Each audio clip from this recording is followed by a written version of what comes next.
All right. Okay, so this is the April 20th meeting, state meeting of the People's Party of North Carolina. We are going to read the bylaws tonight that me and Mark and Taisha helped a little bit, and we had a couple. Who else dropped in? I think Stacy. Did you come? Oh, Stacy or Maple? Maybe it was Maple. But anyhow, over the past few weeks, we've been working on these bylaws, and we do have those ready to go. Now, there may be some things missing here because of the scale of our organization does not require some things in here. So we kind of left them out until later because we did make sure that in these bylaws, as you will hear, as you will read, there is provisions for us to change those bylaws if we need to going forward. So we've got that covered because we know we're going to have to change and add or to take out or whatever at some point. So, and that's part of these particular bylaws are used by many organizations. Bylaws are used for them to govern themselves, how things are to be done, and so forth and so on. So it's one more step towards us getting our act together, so to speak, as a party. Once we have our banking information, we will go ahead and file a statement of organization, and then we can be on the road to working on a petition drives, membership events, and things of that nature. So this is good news, and I hope everybody feels good about it because it's another kind of almost like a little milestone that we've come to now, where we're actually the rubber's meeting the road. We're signing documents. We're paying fees. We're putting together infrastructure that any real serious party needs. Nissan, did you have something to say? One question of clarification. Are these the bylaws for the 527 aspect? Yes, sir. Or is it general bylaws? These are bylaws for the 527, and me and Mark will be starting tomorrow morning on the 501c4 bylaws. So feel free to join us if you want to. But what we're going to do, there's going to be a few things that are going to have to be different. So therefore, because it's a pressure group, it's not an actual political party. So we will be making some adjustments in that respect. And I don't know what we do without you, Mark, because I'm kind of in the dark a little bit about some of this stuff. So I'm sure glad we got you on board, buddy. Welcome, Bob. Welcome, Maple. Good to see you. We are going to get started here. I'm going to go ahead and start put up the bylaws here, and then we can start reading. All right. Okay.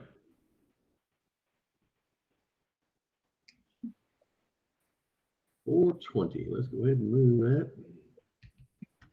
Okay. And if there's any other comments before we start, we'll go ahead and get started. Anybody else have anything they need to say real quick? Okay. Here we go. Okay, Article 1, the bylaws of the People's Party of North Carolina as of 4/20/2022. Article 1, the name of this organization shall be the People's Party of North Carolina, hereinafter referred to as the party or by the acronym PPNC. Article 2, purpose. The purpose of the party includes, but is not limited to, 1, nominating candidates for statewide political offices and supporting candidates for political office within the state. Number 2, promoting, recognizing, and coordinating affiliated local organizations throughout the state. Article 3, membership, Section 1.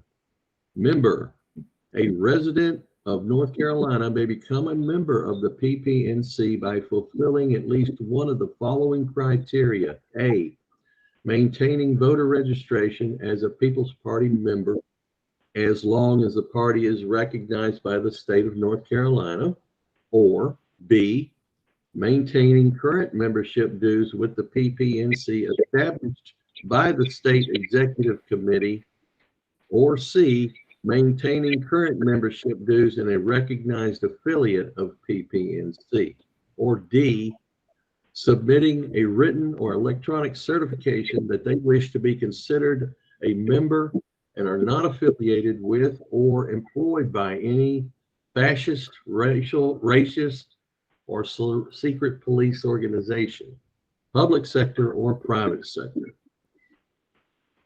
So just real quick to let everybody know here, there's ways to be a member of the People's Party. One would be paying dues. One would be by maintain your membership dues. A, maintaining voter registration, but we're not recognized yet, so we can't do that. It comes down to the next one, maintaining membership dues in a recognized affiliate. We don't have that yet. Or D, which is the most common one right now we're going to be using for establishing membership, is submitting a written or electronic certification that we wish to be considered a member and blah, blah, blah, blah. So what we're going to be doing, and I'm going to interject here real quick because this is part of the plan. I'm going to be sending out an email probably tomorrow to let all of you guys know what we're going to do here. I am going to kick everybody off of the server. I'm just going to eliminate the profiles, and there's going to be a link in that email. And you're going to, by the time you get the email, you'll be ready to click on that link. That link is going to take you back to Gilded, and you're going to put in your information, and it's going to be first name, last name that you vote with. It's going to be your phone number, your email address, and a couple of questions. And then at the bottom, it's going to have you select, I certify that I am not a member of a secret racial political thingy. So let me show you real quick. I'm going to share this with you, and then we'll go back into finish our thing. Okay. But I want to show you what the oh, hang on here. Let me get back to my people here. Somebody trying to get in here? Oh, Nissan, go ahead. So just to clarify, if you're gonna kick everybody out of Gilded, the people that can no longer join Gilded, if they're not part of NC. What's that? So you're gonna kick. So to understand you correctly, you're gonna kick everybody out of Gilded so they can reapply. But the only people that can apply to be in the Guild of NC would only be that of people that be recognized as an NC member. So therefore, people from outside can't be into Gilded, right? Well, what do you mean by outside? Yeah, if you're a member in there already, all I'm doing is I'm cutting off your profiles. I'm removing your profiles, and then that link that you'll get in the email, you'll click on it, and it'll take you to Gilded, and it'll treat you like you've never logged in here before. But what it's going to do is, I'm saying it's requirements for Gilded that you don't have to now restricted to only people of NC. No, because you would be restricted then, wouldn't you? And we wouldn't want that. But yeah. But no, if you fill out the paperwork and you have what am I doing here? And you fill out the paperwork correctly and all, and you're still out of state, then yeah, if you want to be a member, that would be. You would be a member on the Gilded group, but you wouldn't be a member of the NC party. Yeah. That's so all. As long as it's not restricting me. Yeah, because you can still do what you're doing tonight. Okay. Just asking. I had a question. Sure. Can you all see this application now? No. You can't see what I'm sharing? No. Okay, hang on. I'm sorry. Okay, here we go. All right, so this is the application. All right, this is what everybody's going to get when it comes back to them, and we changed this up a little bit here. The question. Yeah. What? Go ahead. I'm sorry. Yeah, I know. I don't want to be condescending, but when you get rid of those, you're gonna back them up somewhere, Scott, just in case something happens. Then we at least have those 30-something names for like getting our 18,000, 20,000 signatures later. You know what I mean? No, I don't. What do you say There's that like again? 33 members on Gilded, and just Yeah. to keep those in a little spot until you make sure that you're getting most of those people back. I mean, they're Well, names. no, we've already got a full email contact list for all of these people. Yeah. So Okay. All right. I'm just checking. I don't want to lose them because you know how computer stuff goes. Oh, everything's lost. It's fucked up. Now we need another, version of the Gilded, and we have to wait, and all those names are gone or whatever. Okay. Right. Well, that was my question. That's We been have thought them. about. Okay. Thank But you. thanks for making us double check ourselves. Because yeah, you don't want to lose all your information. Cut everybody out, and then you don't want to lose them. No, I get it. So, all right. So let's go real quick. This is what you're going to get. The mission of this whole thing here. I don't know if I changed this a little bit. I don't know. I don't think we probably need to go over that now. But the first question is, what is your first name and last name you vote with? And your partial names and nicknames aren't accepted now. Email, okay, we got your email will not be shared or sold here. Put in your email. What is your city and county of NC you're from? That can help us county information as far as voting and all. And then question 4, what brings you to the People's Party? That's an open-ended question. 5, how would you like to contribute? Open-ended question. Phone number, once again, will not be shared or sold. Question 7, how did you find out about us? That's just like Bob wanted this in there. It's a good idea. It kind of gives us an idea maybe where our information is coming from and all that. So that's in there. And then, of course, the last question is the one that's important. It's got a checkbox on it. And their only option is you check yes or you don't check it. But it says, by checking the box below, I certify that I wish to be considered a member of the People's Party of North Carolina. And I further certify that I am not affiliated with or employed by any fascist, racist, or secret police organization in the public or private sector. And once you click that certification box, then you will be, then that'll be sent to us. You'll have a profile, and then you'll be considered an actual voting member in the People's Party. So that's kind of the strategy. So could we see it again? Did you get physical address in there? No, I didn't get any street address in there. I thought about that, but I don't know.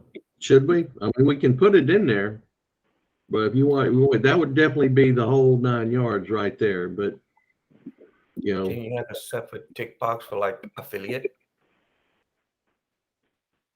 You can. We don't. What do you mean? We don't really have that option. We don't really have that right now, though, affiliates. But we could put that there. Who would affiliate be considered? Go ahead. Anybody that be considered like a friend of the party? Friend of the party, yeah. As far as a recognized affiliate, or just that's something that we need to probably talk more about. But I don't have a problem with it. It's just we kind of want to be quick. Don't put stuff on there that's not absolutely necessary. So, well, the example is Nissan is an affiliate or a friend of the party. Okay. Well, okay. Yes, go ahead. Let's see, who did it? Bob. I think we need to define these terms because MPP has supporter, and I think that's somebody that they talked to that didn't want to become a volunteer, didn't want to do anything, but we're glad to have their name associated with the People's Party. So I think it's fine we have all these designations, but I think we need to define what they are and not leave it to somebody to figure out if they're an affiliate or an associate or whatever. And another question is, you said no nicknames. You have my email as a nickname. My name is Robert, not Bob. So my nickname is Bob. So I don't know what you're going to do about that. I just want to change my email address, which is all right with me. Well, no, I mean, your email address is fine, but as far as Should I put, when I resign, should I put Robert in there as my name instead of Bob? yeah, when I put voting name, it's just like for me, mine, the first name is Voting name. Okay. Well, you said no nicknames allowed. Right. So you meant a voting name. well, we should just be the name you want to be called by, but you know, that would be fine with me because my first name is James. I vote James, but I go by my middle name, Scott. So yeah. I think we need to make that clear so people don't have questions about it and say, oh, well, I don't know what that means. I'll go back later. And they don't go back. I think we need to make it clear as we possibly can so people can understand it, at least not decide not to do it right now because they don't understand it. first and last name. First, Okay, but that's good. isn't the reason for the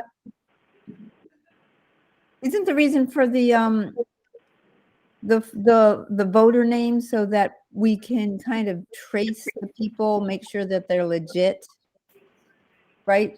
So that's the reason for the voter name. That's what I thought too. Yeah. So we may just have to stick with that. But can't we just add another one that says, what do you want to be called? So, you know, we don't have to be calling Scott James. Okay. Yeah. I'll put that in there.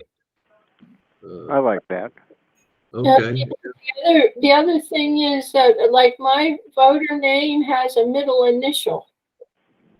So maybe not limited to first and last name, but just voter name.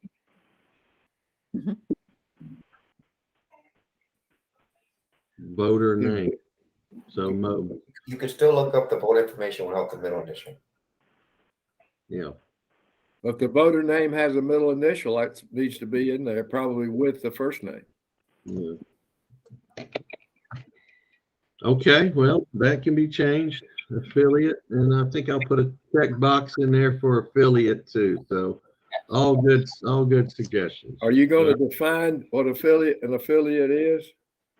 No, wait a minute. Well, we need I don't think there's any need to define what an affiliate is. Okay.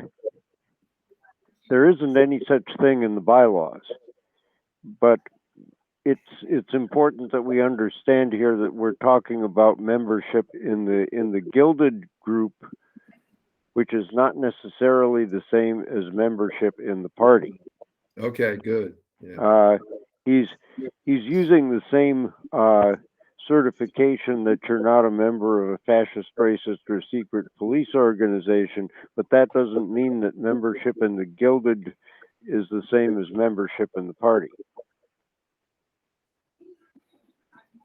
Well, that's It's the same certification, but you don't have to be a member of the party to be in the gilded group. If you're admitted to the gilded group, you can still attend our meetings and talk to us.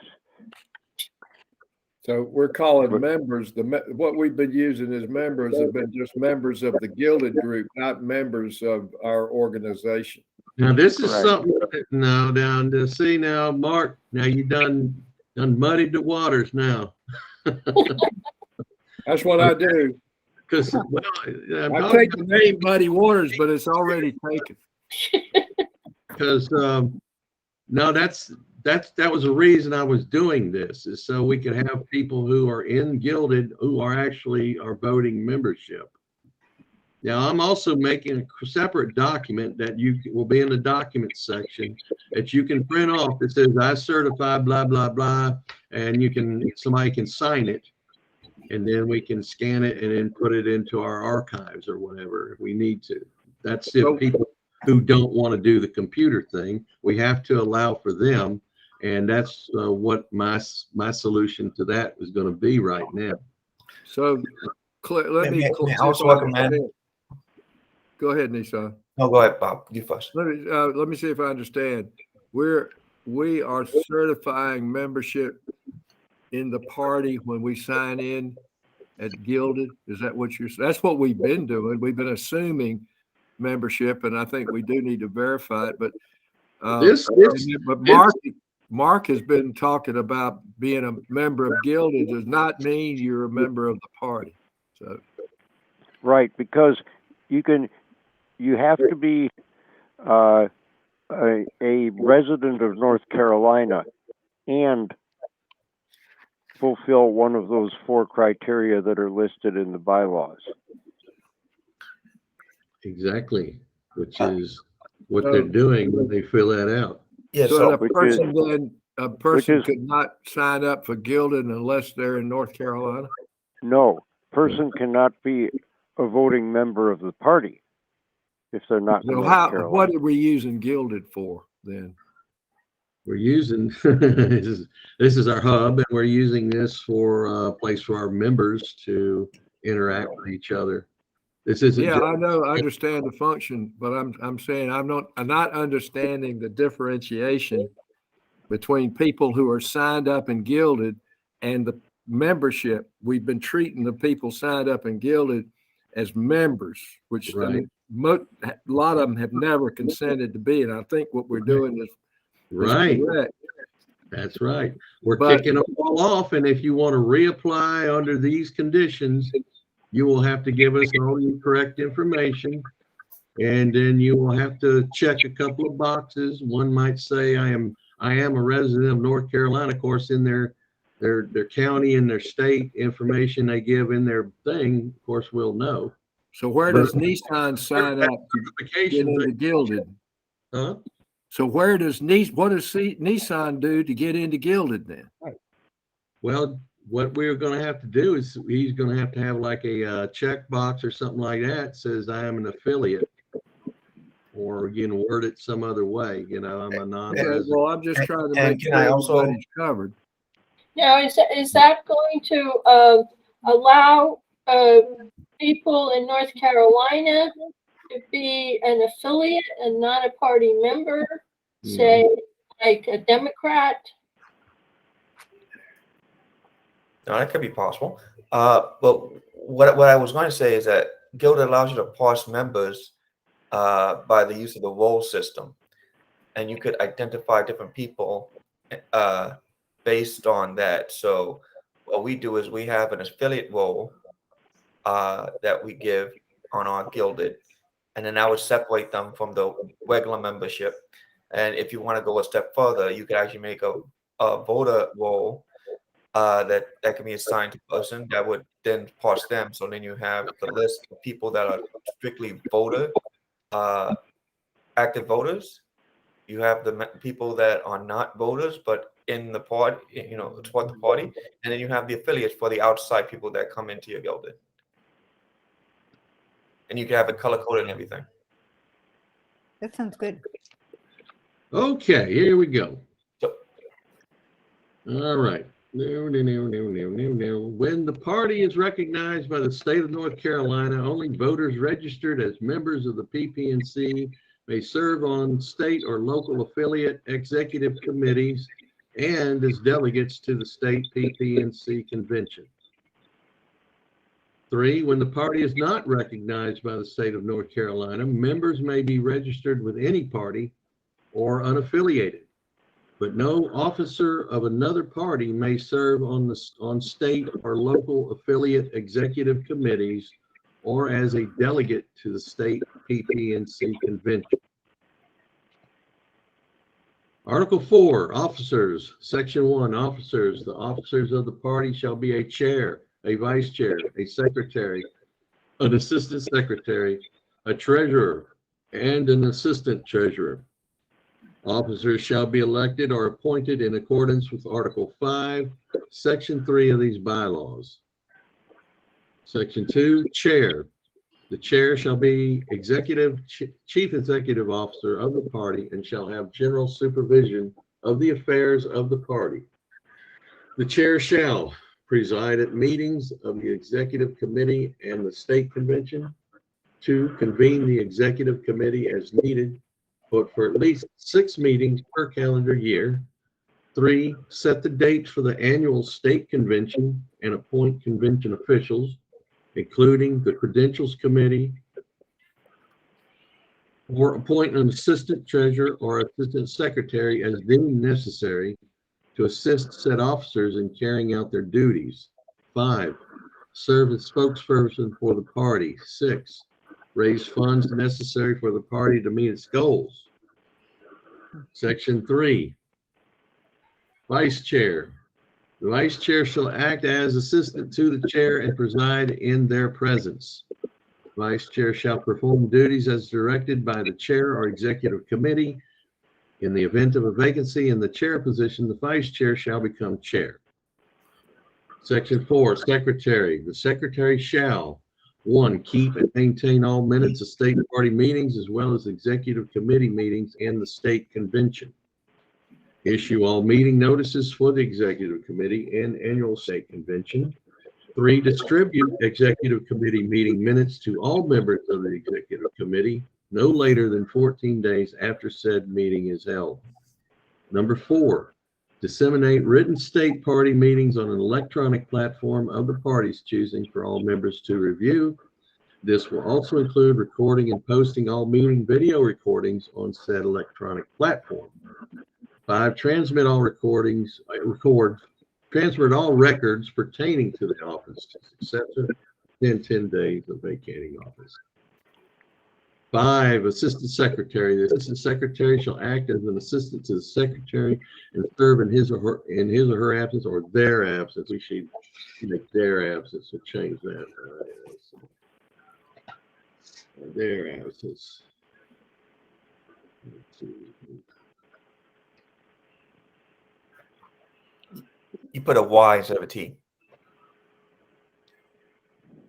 Yeah, story of my life. Okay, there we go. Their absence. Lowercase t. Lowercase T. His or her absence. All right. Her or his absence. The assistant secretary shall perform duties as directed by the chair or executive committee. In the event of a vacancy in the secretary position, the assistant secretary shall become secretary.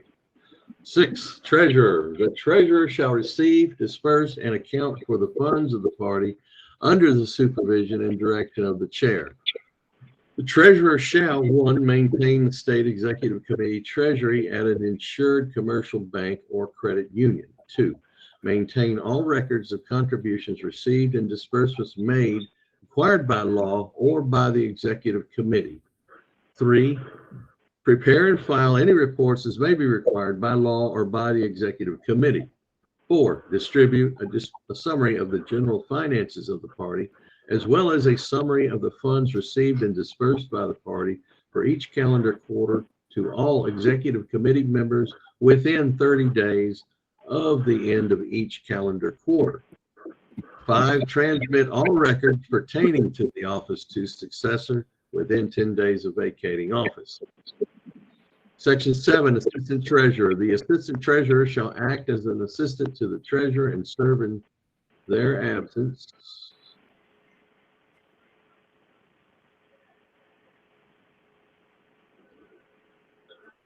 The assistant treasurer shall In there. Serve in. backseat driver. Okay. The assistant treasurer shall perform duties as directed by the chair or executive committee. In the event of a vacation in the treasurer position, the assistant treasurer shall become treasurer. Article 5, executive committee. Purpose. The executive committee shall be responsible for the control and management of all affairs, properties, and funds of the party consistent with these bylaws and any resolutions that may have been adopted. Section 2, composition. The executive committee of the party shall be composed of the following members: officers of the party and a maximum of 4 non-officer members elected at large at a state meeting. Section 3, election. 1, executive committee members shall be elected every 2 years in even-numbered years. If no qualified candidates are nominated for any position on the executive committee, then that position may go unfilled, and the position shall be considered vacant and may be filled by appointment upon a vote of 2/3 of the voting executive committee. The executive committee may assign the duties of that position to any party member, but that person filling that position will not have a vote on the executive committee. Section 4, qualifications. Each member of the executive committee must maintain membership with the party as defined in Article 3.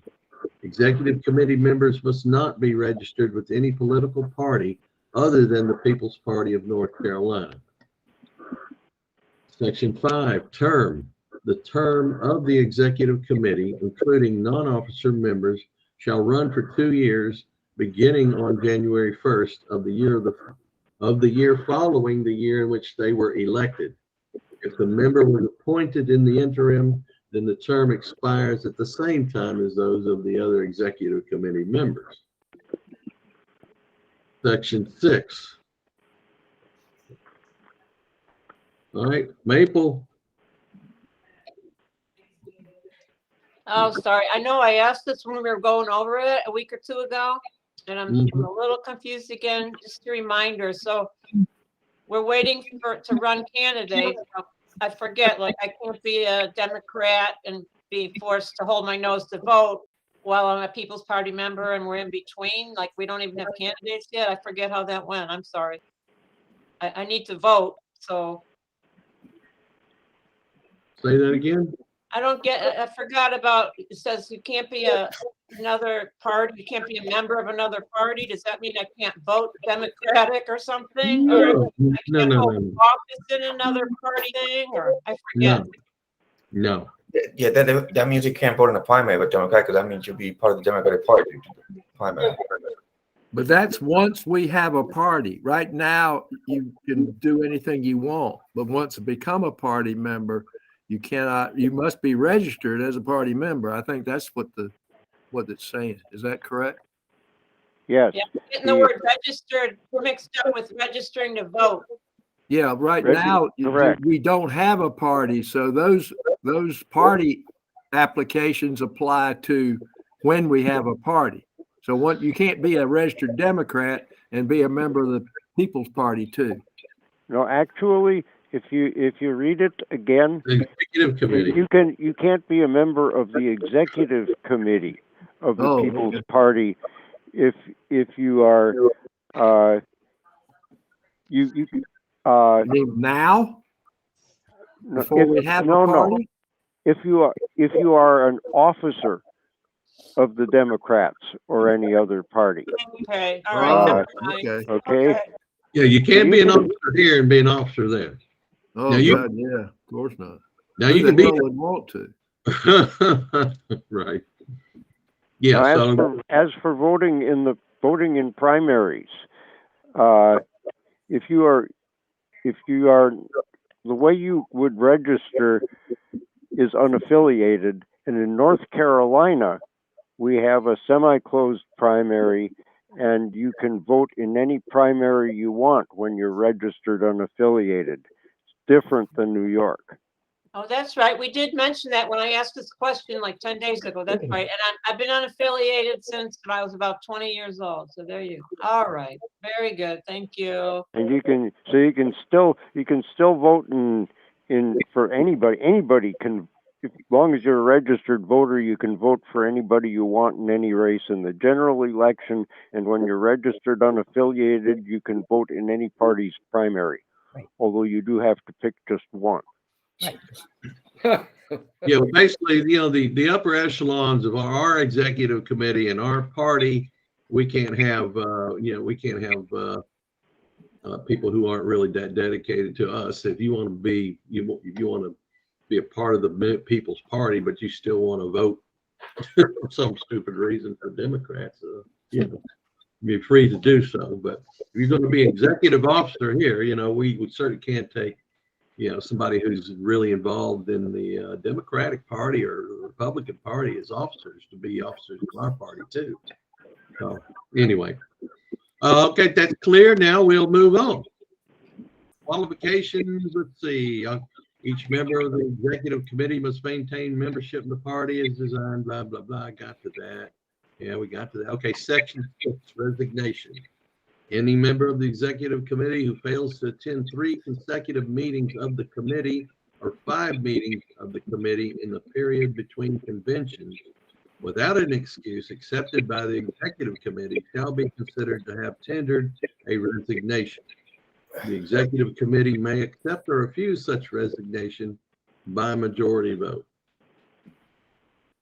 Section 7, quorum. A quorum for the executive committee meeting shall be at least 60% of the voting executive committee members. 8, voting.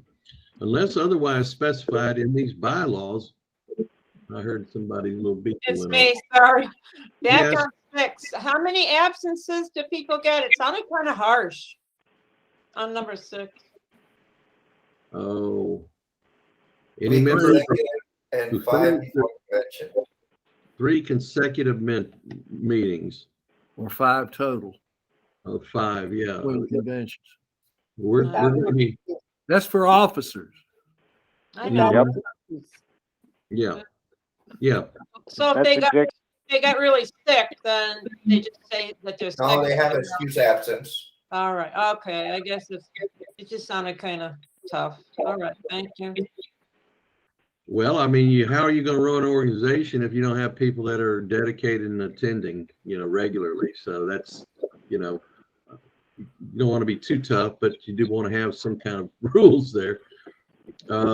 Okay, so we moving on now? We good to that? All right.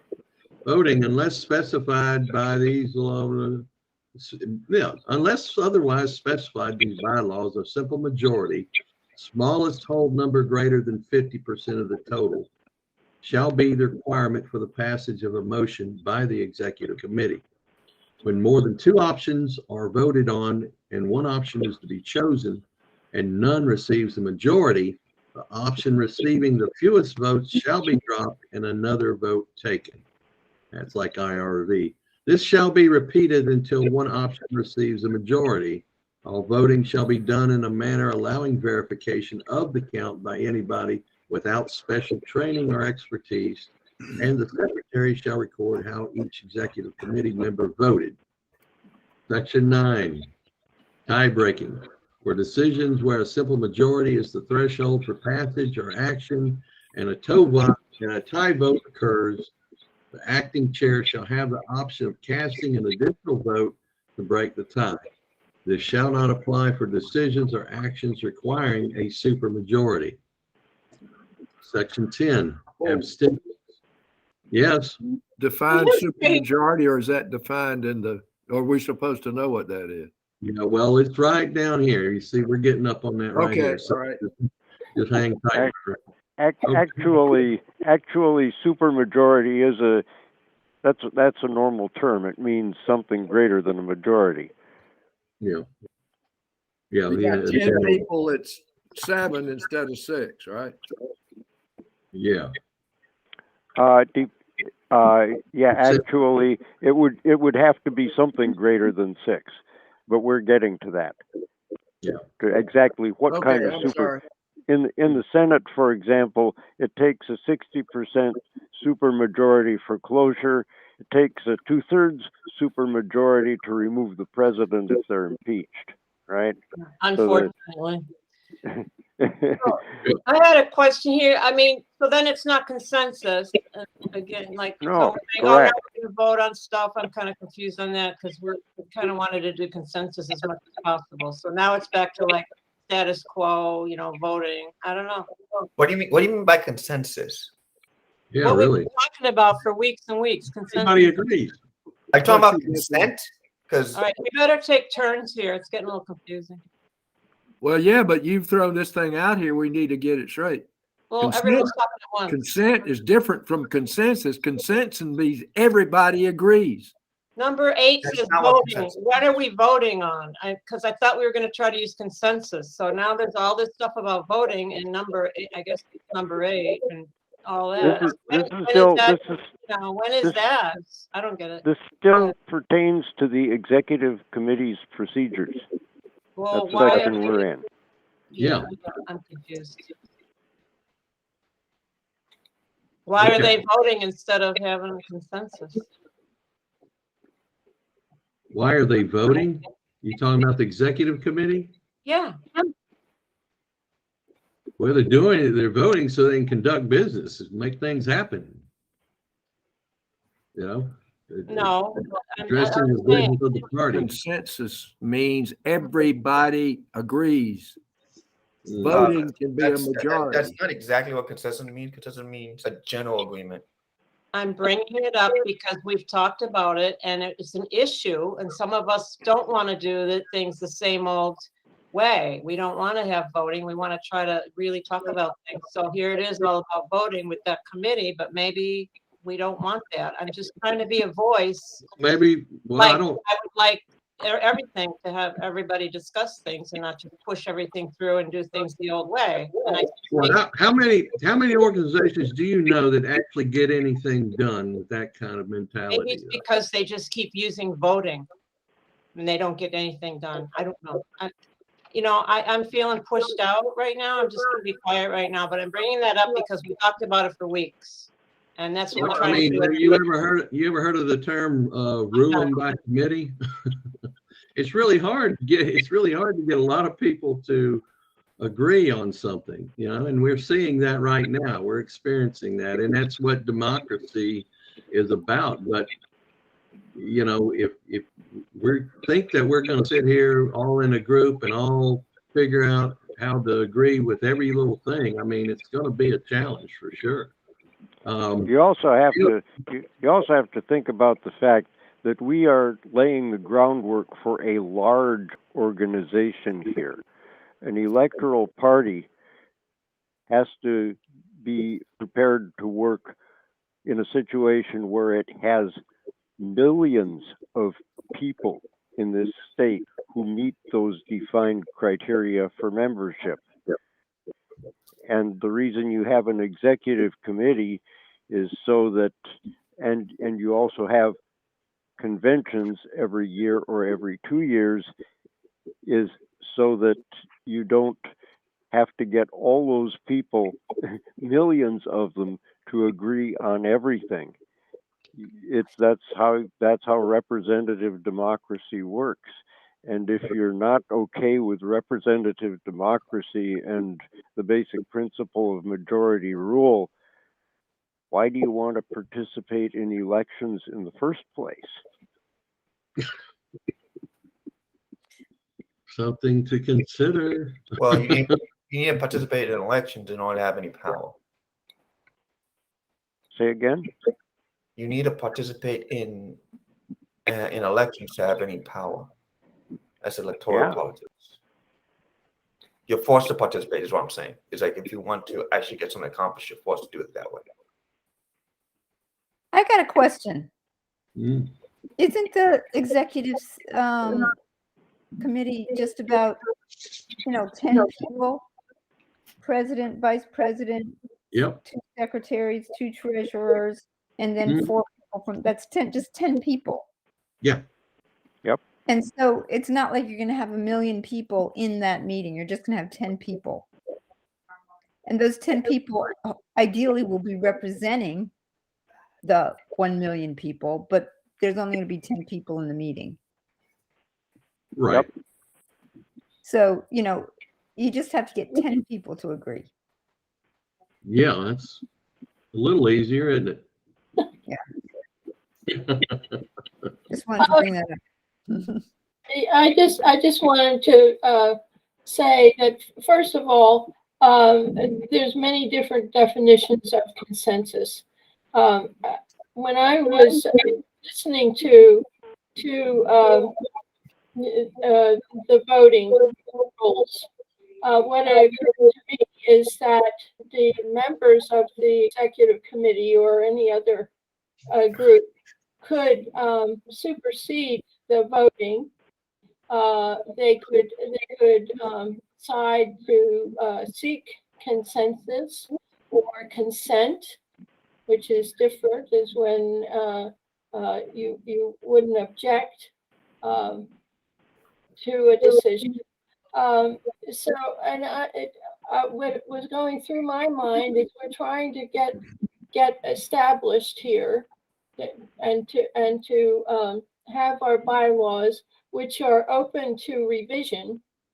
And so it seemed to me that as we progress, we could refine the decision making. And so I don't have a big problem with the bylaws the way they are, but I think there's also a sense in our group that we would like to progress beyond majority rule to some kind of consent or consensus.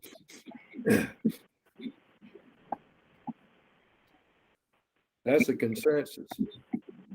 Well, that's exactly what I said at the beginning of all of this, is these bylaws are here now for us to get our operation up and running. And if you feel that strongly about it and you got a better way and all of that, then we can visit that down the road here, you know, and get our decision-making process set up in a different way. But we've had a talk by Nissan, which is really good. And I mean, Stacy, you, and I mean, maybe a couple of the other folks know more about this than I do. But I mean, that's something that we can incorporate. But as far as from a practical point of view, you know, I'm just trying to figure out how to make it work practically when you're running an organization. So to be able to take those ideas and be able to incorporate them into something that is more, like you said, more status quo. I get it.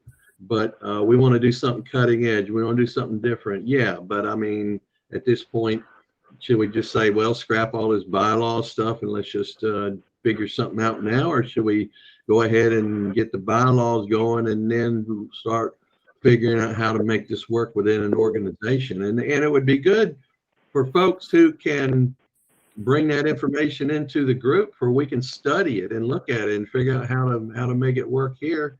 I'm totally open to that. So, but I'm also totally open to get some infrastructure in place here to move forward. So, anybody, any other comments?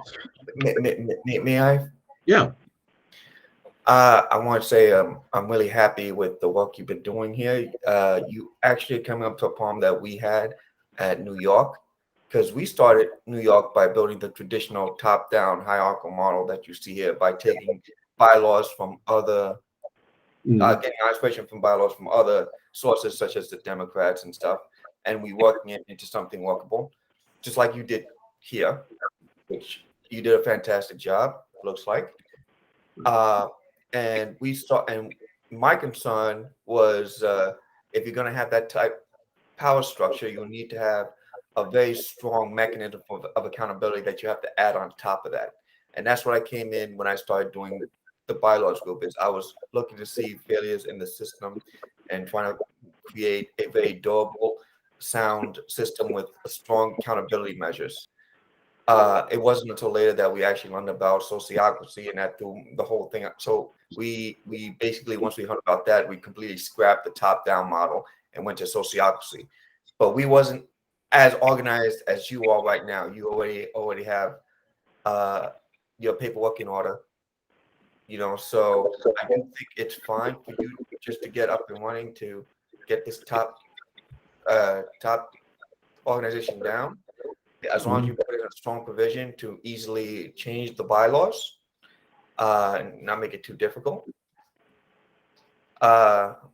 And if you want to take a look at some materials, again, I have some materials of working bylaws of sociocracy, both from my group and a few others. If you want to try then working on bylaws the same way by taking bits and pieces from those bylaws and making your own, if you would like that as like a springboard. I do have another meeting to get to, so I just wanted to offer that before I go. Yeah, thank you. Yeah, let's work some more on that, definitely, because I think that's where a lot of the group wants to go, you know, as far as how we govern ourselves, how we, you know, interact and bring information forward and all that. So let's keep working on that. There's no reason to say this is the end or anything like that. This is something that is organic. It's growing. We're growing. And so it's got to be allowed to change. That's the problem why the institutions in this world have such a hard time, because they don't want to change. They don't understand that life is free flowing, life is giving, life changes, and therefore people have to change with that, or therefore they get stale or they become irrelevant. So that's why these big political organizations are not flexible. They don't think, they're not nimble, because they think everything should be their way and this way, and so they don't really have any creative outlet that they are willing to express. So anyway, yeah. I gotta go. So bye, everybody. Thank you, sir. We'll see you Thanks, next Steve. Thanks for having me. Yes. Good points, everybody. Can I go? All right. Yeah. I just wanted to underline, I was thinking the same thing about accountability, and I was hoping that that will be in here somewhere, but I haven't read the whole thing yet. But yeah, when you have something this top down, I feel like it's necessary to have some kind of statement that says that the executive committee is accountable. You're breaking up, Stacy. Can't hear you. Repeat that, please. Okay, hang on. I'm turning my video off. Okay, can you hear me now? Yeah. Yeah, go ahead. Okay, so basically, what Nissan said about an accountability statement, I think it's really important when you have such top-down. This is really top-down rule. So I'm hoping that if there's not already something in there about the executive committee being accountable to the membership, that we put that in there. It seems like the statement. Well, that's implied. I mean, that's implied in their leadership roles. Just put it in there. Membership voted these people in, so there's kind of like a contract there, you know. You said, we trust you, we want you to be our chair or treasurer or whatever, right? Yeah, but it couldn't hurt to have a statement in there, right? Well, I mean, what does it mean? Okay, I'm accountable. What does that mean? How are you going to enforce that? That means if the membership complains, you have to answer to them. Right, yeah. You have So to explain the reasons why you did what you did. We have something in there. we do. We have something in there that's coming up. Yeah. We have a procedure. Not only are they elected, but there is also initiative, recall, and referendum built into these bylaws, so that if they get out of line, there is a procedure for recalling executive committee members. And there you go. Yeah. Either the executive committee itself can recall a member, or there's an initiative and referendum procedure for the general membership. Yeah. So they are held accountable through those means, and if it's severe enough, I'm sure the membership can rise up and kick them out. Well, one other thing I want to say is that this is something that when we're talking about the difference between us and the Green Party had nothing like this. And for those of us who had problems with the ruling class of the Green Party, there was nothing we could do. And so we had to quit. Right? And Wow. so that was pretty extreme. We actually borrowed a lot of this from the libertarians. They called it a Bill of Rights, but I thought that was mistitled. But it's an initiative, recall, and referendum procedure for the general membership. So we thought that was a good idea. Yeah. Yeah, I still think it would be easy enough to put a statement in there that says that the executive committee is accountable to the membership. Well, I mean, yeah, we can put that in there, but I mean, for me, it seems pretty redundant. But yeah, we can. you know, that's why it's good for you to show up at these bylaw meetings. You could add this in then. So, I mean, but yeah, That's true. That's true. but yeah, we can, well, we could, I guess, make a declarative statement or something. You want to work with me on that tomorrow morning, Mark? Maybe yeah, you could, and Stacy and whoever else wants to can show up and do it with us. yeah, maybe you should find out how Stacy would word it rather than trying to guess at it. Exactly. She's had experience. It is the responsibility of somebody who wants something different to write up what they want. Yes, absolutely. Yeah, I've had my hand up. Yeah, so I had my hand up. When you guys scroll down, you know, it said 100 people have to complain or something. We may not have 100 people for a while, so I'm just saying, like, there's at least that is something in there, recall, but it says there's going to be 100 people to sign something or whatever. But you know, that is something. I don't know. what were you talking about? The thing you highlighted where it says recall down below that we might right. get to. Yeah, you said, well, that you guys were saying, well, there it is right there. You know, they can take it back. Or it was like that was to you. That was the accountability piece, and it was something. It said we could vote out the people, but it has to be 100 of us. Like rise up with our pitchforks and say we don't like something, but there might not be 100 of us. So anyway, I don't know. We'll see.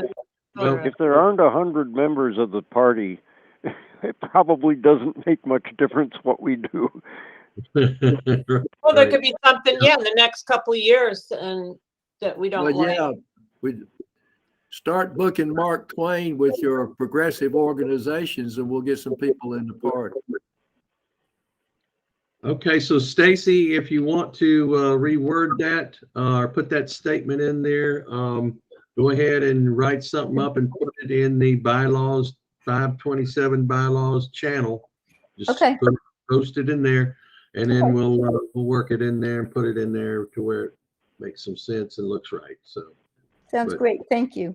yeah, that's fine, because I mean, I think all this, and maybe it's being too naive to think that this is all being, I assume all of this already, but there are some people who may not. So yeah, if we want to make it a little more straightforward, then we can, sure. Make it to where there's no doubt whatsoever. All right. Awesome. So let's go. Section 10, abstentions. For decisions where a simple majority is the threshold for passage or action, abstentions or none of the above votes shall not count toward the total votes for the purposes of calculating simple majority. For decisions or actions requiring a supermajority, abstentions or none of the above votes shall count toward the total votes for purposes of calculating the required supermajority. Section 11, supermajority voting rules. The following supermajorities are required for the following purposes. The revision of bylaws, you need a 2/3 supermajority. And the removal of an officer is going to be a 3/4 majority. Article 6, ratification and revision of bylaws, A, initial adoption. These bylaws may be initially adopted by a 2/3 majority vote of the executive committee. Revision, additions or changes to the and by the way, let me back up here just real quick. This is supposed to be, the bylaws here actually, according to these rules, can actually be just people who are in the executive committee can adopt and ratify these bylaws. It doesn't have to be the whole membership, but in this particular case, I want the whole membership to vote on these. So, but in the technical sense of it, that's something that the executive committee can do without a majority of the actual membership. B, revision. Additions or changes to the bylaws shall be incorporated into the body of the bylaws document, not added as a list of amendments at the end. 2, additions or changes to the bylaws may be made at a meeting or convention of the general membership where a quorum for this purpose is present, or at a meeting of the executive committee where a quorum is present. Small edits to correct misspellings, punctuation, capitalization, and other non-content issues may be made by the executive committee by simple majority. Members may suggest revisions to the bylaws to the executive committee at any time. For all proposed bylaw amendments must be submitted in writing to the secretary at least 14 days in advance of any statewide convention and must be signed by at least 3 PPNC members in good standing to be considered. 5, ratification of changes shall be in accordance with decision-making procedures outlined in Article 5.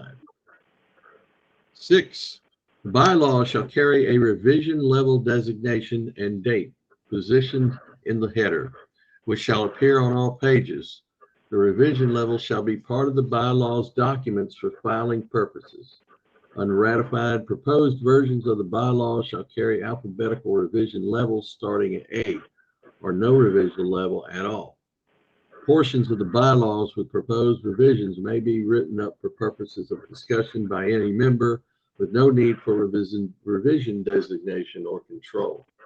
Ratified and released versions of the bylaws documents shall carry numerical revision levels starting at 1. 7, the secretary shall incorporate into the bylaws document all ratified revisions at the conclusion of any meeting or convention where the revisions have been ratified. The secretary shall roll the revision level 1 increment, refile the document with the new revision level, and send copies of the new revision to all members. The secretary shall maintain a history file of all past revisions and shall convey this file to the new secretary when the position changes hands. Article 7, local organization. The People's Party of North Carolina may recognize local affiliate organizations of any kind. County affiliates may, in turn, recognize precinct or other local affiliates. Voting at the state level shall be individual PPNC membership. Article 8, Convention and Platform, Section 1, Convening. The party shall hold a state convention every 2 years, an even number of years, to conduct such business as may properly come before it and in conformance with the bylaws and convention rules. It shall be the responsibility of the executive committee to set the time, place, and schedule of events for the state convention. The time and place of the state convention shall be announced to the membership by all the means by which the party regularly communicates with the membership at least 60 days prior to the convention. Section 2, speaking. Any attendee may seek recognition to speak at the state convention. Section 3, platform. The party platform, as adopted by vote at the party convention, shall consist of a number of planks which state the party's position on specific state and national issues, except as altered or amended by the convention in accordance with its rules. The current platform shall endure. Article 9, Parliamentary Authority. The Democratic Rules of Order, Francis and Francis, 10th edition, shall be the parliamentary authority for all matters of procedure not specifically covered by these laws. The rules of procedure may be suspended for a specific purpose if approved by 2/3 of those present and voting, provided a quorum is present. Article 10, Initiative, Recall, and Referendum. Section 1, Recall. A member of the executive committee may be removed by a two-thirds vote of the executive committee or by a majority vote of members voting in a recall election. The executive committee will hold a recall election if it receives a petition for recall signed by 100 members of the party by a 2/3 vote. By a 2/3 vote, the executive committee may itself decide to hold a recall election. Number 2, notification of the recall election will be made through the party website and via the party's electronic announcement list. Ballots will be available on the website or upon written request through the mail. Members will have 30 days from the time of the announcement to return their ballots to the executive committee All party members may vote in a recall election. An executive committee member removed by a vote of the executive committee may challenge the removal by an appeal in writing to the judicial committee within 7 days of receipt of notice of suspension. Failure to appeal within 7 days shall confirm the removal and bar any later challenge or appeal. I think we need to delete that because we don't have a judicial committee. That was borrowed from the libertarian bylaws, and they do have something they call a judicial committee. But I think probably we better delete that because we don't have that thing. Well, I was thinking we could do like if we needed a judicial committee, the chair would appoint a judicial committee or something like that. Yeah, but if we're going to have it in the bylaws, then it better be spelled out. Therefore, I think we should strike it now and add it later if we want to. Make sense? Yeah. Well, yeah. I mean, so what do you want to? We don't have the term isn't defined anywhere else. Right. Yeah. No, I noticed that. Yeah. So, I'm suggesting just removing that for now. And if you want to have a mechanism for appeal of removal, that can be added later through the amendment process. But if we haven't got a judicial committee to do this, then it doesn't make any sense. All right, fair enough. Okay, section 2, referendum. The bylaws may be amended by a referendum. A special election called by a 2/3 vote of the executive committee. Notification of the referendum election will be made through the party website and via the party's electronic announcement list. Ballots will be available on the website or upon request through the mail. Members will have 30 days from the time of the announcement to return their ballots to the executive committee. All party members may vote in referendum. Approval requires a 2/3 majority of those voting. Section 3, initiative. The bylaws may be amended by initiative. A special election called by a petition signed by at least 100 members of the party and presented to the chair or to the executive committee. Notification of the referendum election will be made through the party website via the party's electronic announcement list. Ballots will be available on the website or upon written request through the mail. Members will have 30 days from the time of the announcement to return their ballots to the executive committee.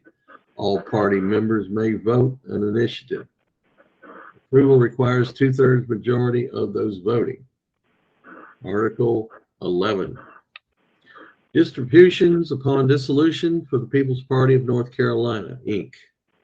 Upon the dissolution of the corporation, the executive committee shall, after paying or making provision for the payment of all the liabilities of the corporation, dispose of all of the assets of the corporation exclusively for the purposes of the corporation in such manner or to such organization or organizations as shall at the time qualify as an exempt organization or organizations under section 501c3 or 501c4 of the code as the board of directors shall determine, or to federal, state, or local governments to be used exclusively for public purposes.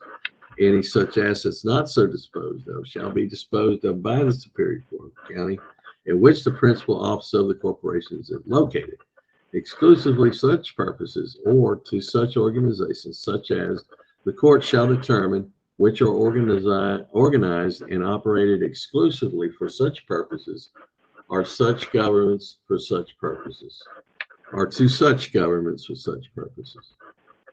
Now this is basically just what we had to put in our articles of incorporation, and we pretty much copied and pasted it to make it agree. I caught one thing in the middle of that paragraph.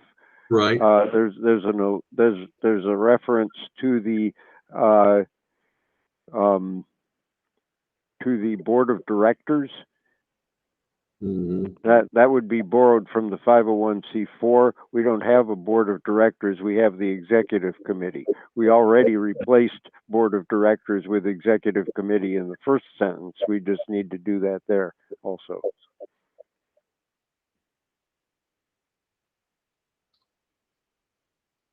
All right. Done. Good. And so that is our bylaws for today, 4/22/22, for the People's Party of North Carolina. All right, folks. All right.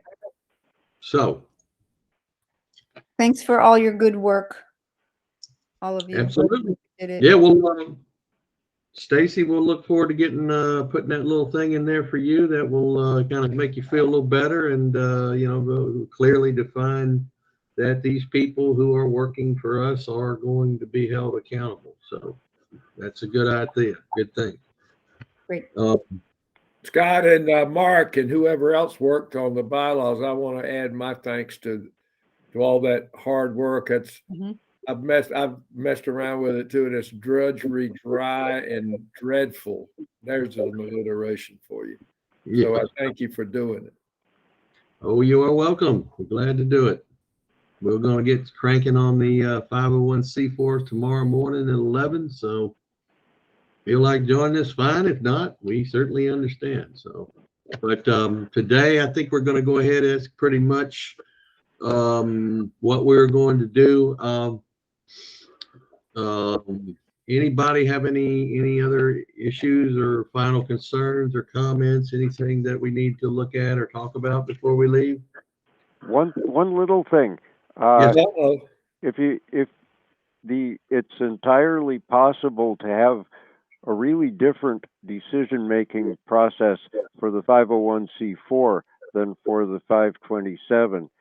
The 501c4 doesn't have membership per state law by anybody who wants to register once the party's recognized. It isn't necessarily even connected with the party. It can control its own membership. It can have any set of bylaws. It can, if it wants, have an impasse indefinitely on something, and it doesn't affect the ability of the electoral body to get things done. So you can, if you want to have, you can even have more than one 501c4. There's no limit to how many of these things you can create, except that you do have to run them once you create them. But it's important to remember that those, although it's us setting them both up,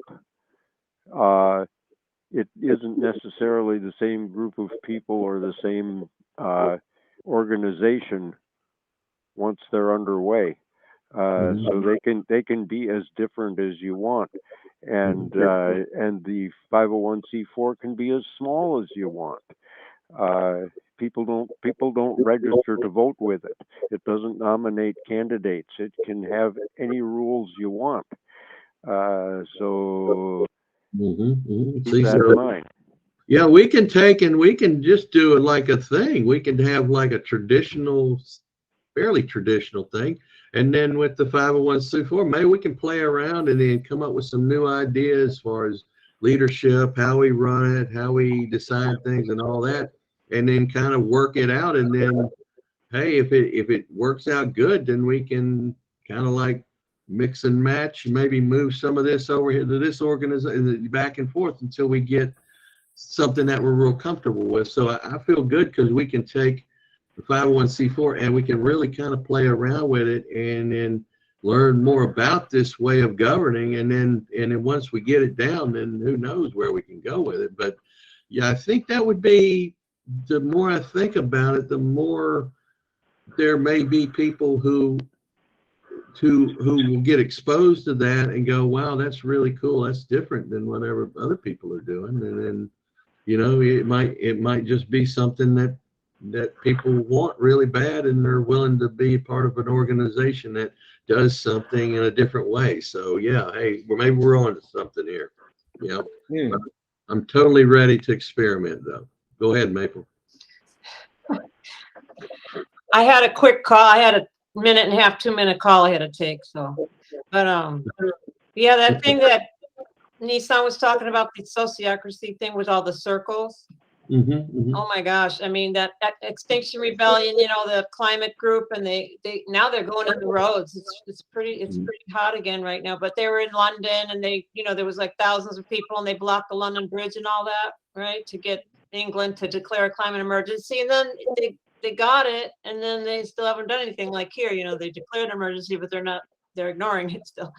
But anyways, but that group did, like he was talking about the circles and the circle, and then a representative from each circle, and supposedly that's what they use, is like a ton of circles, and some of the circles can be just some little topic that they're doing, just a little task for like a couple of weeks, and then it's, you know, dissolved. That's sort, you know what I mean? That's, or it's a little working group, we call it, like in you know, socialist groups. Or anyway, I'm just throwing that in, that supposedly it can work, and it sounded hectic to me. I'm used to really small consensus groups where, you know, not real big, but supposedly you can have lots and lots and lots of people, like thousands. I don't know about millions, but Well, I would to be able to work, because they're all kind of reporting back at some point to this big circle and back and forth. It's not just the big circle, you know, runs the show. Like Scott, you used the word, we have to run your running, and we're used to that word running, and then it means someone's in charge. But I'm sure it, you know, it will work out over time. I was just a little concerned about, you know, same old, and well, yeah, that's how they run things, and it's not very good. And people of color have been eliminated for years and not a part of it. There's all kinds of problems, and representative democracy is not working in this country because of the, you know, the money and all that stuff. Anyway, it's, you know, it's not all that good, you know. So I knew way is good. So anyway, yeah, the circles sound really effed up, but I guess they can work supposedly. well, circle is Sounds good. yeah. I want to be I'm able to late to McCorkle, so I am going to say goodnight to you folks, and see you next week, or Thursday or Sunday, as you see fit. All right, brother man, I'll see you tomorrow morning. I'm gonna be at the doctor tomorrow morning, but I'll Yeah, but try as long as to. you can write something up, type something up, and get it in there, we'll work it in, and then you can take a look at it and decide if you like it or not. So Maybe I'll put it in as a comment on the Google Doc. Okay. As far as going to the document itself and then putting just so. Yeah, you can do that. Yeah. Sure. That's even easier. Yeah, sure. Yeah. Okay. I'll do that. Okay, good. Well, looks like we're almost about done, my friends. Now, Bob, what about you guy done, man? I'm getting pretty excited about getting somebody in there to help with the secretary stuff. So I haven't heard from him though. So is there a way you can kind of? Well, he's a very busy guy. I sent him a text. I haven't heard back from him yet, so I'll let you know what I find out. Okay, yeah, I would love to have him on board, but it's going to take somebody who's going to be here every week. They're going to have to be dedicated. Yeah, well, I have never spoken to him about becoming secretary. As I told you in my conversation with you on Gilded, he was going to help me